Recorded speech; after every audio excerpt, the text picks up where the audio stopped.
between being positive and being absolutely obnoxious and silly. Today, I'm here to just discuss that. What are my views on staying positive? What is a CA going to talk about? Of course, CA. And finally, what happened to the old lady? Did I kill the old lady? So let's look at the first point. What do I really think about staying positive?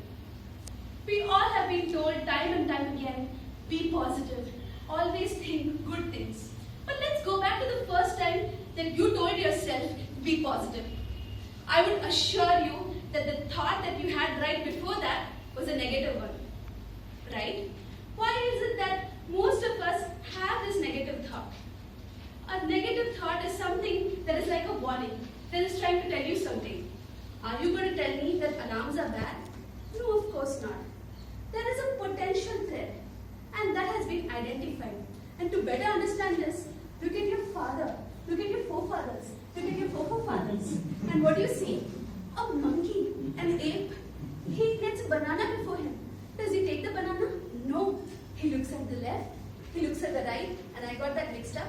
And as he looks at it, he approaches the banana and takes it. Why? Because his knowledge has taught him well. And that comes from the fact that every time you see something that is available very easily, don't believe it. If something is too good to be true, it's too good to be true. This is why we have been told by our own instincts. Every time I've given a speech, even if it's the 100th speech, I do get tension. I do get nervous. And that nervousness is because I have to ensure that I have dotted all of my I's and crossed all of my T's. Well, if you don't believe me further, think about me like this. I'm a CA. And a CA has to always be concerned about CA, isn't it? But no. CA here refers to converted actions. Every time you have a threat, you need to convert those into actions which are more useful. I will never forget this story which I've heard from 1001 Arabian Nights. It was a golden classic publication and I remember it till now. There was this wonderful prince who had to free his princess who was incarcerated in a castle which was surrounded by water. Now to go to the castle, he had to cross the sea, and to go to the sea, he had to cross a road. And at the very end of the road was this old lady.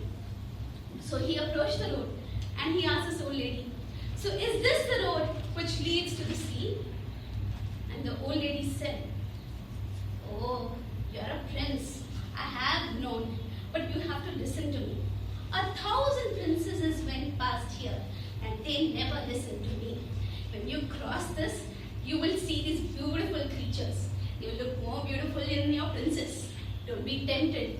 As soon as you go close, the princes always get tempted to go even closer. And when you go closer, you will see that these creatures will sing a loud and terrifying noise and become a monster. That noise will make you faint, and after that, they'll eat you. Listening to this, the prince thought, just like all the princesses before, I will definitely conquer the princess. But what if she was right?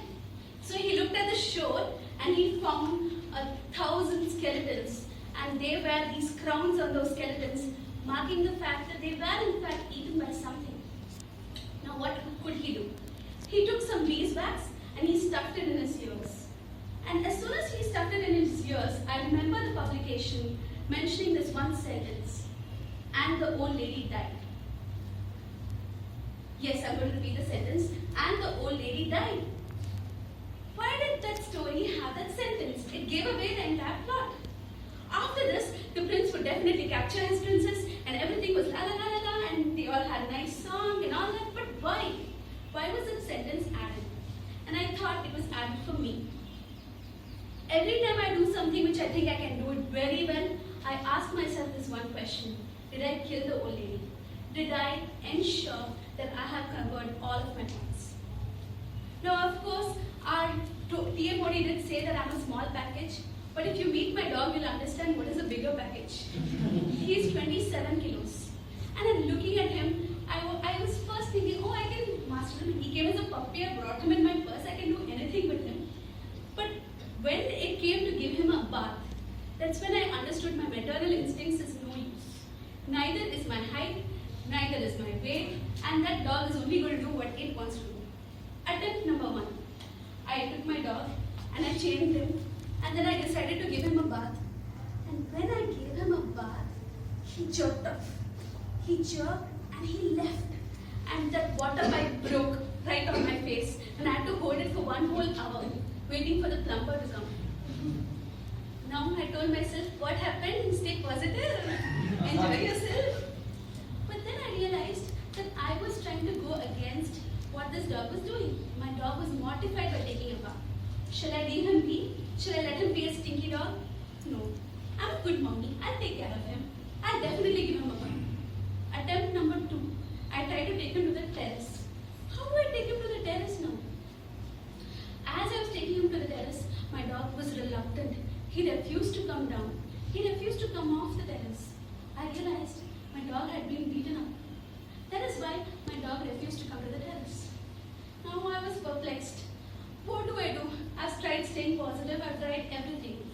But when I realized that I'm just getting worried, I had a wonderful thought. Instead of taking my dog to the bathroom, I can take the bathroom to the dog. I decided to get a bucket of water and dampen him first, and then put nice shampoo and lather him out. When I did that, my dog looked at me and accepted defeat. He just came with me to the bathroom. He said, yeah, go ahead. Do whatever you want to do. I'm going to surrender. You see, folks, it was at that point of time I realized that it wasn't that I was thinking negatively or I was thinking positively. I'd forgotten to think it all. And that was when I realized that every time you get this chance, you ask yourself, did I kill the old lady? Thank you.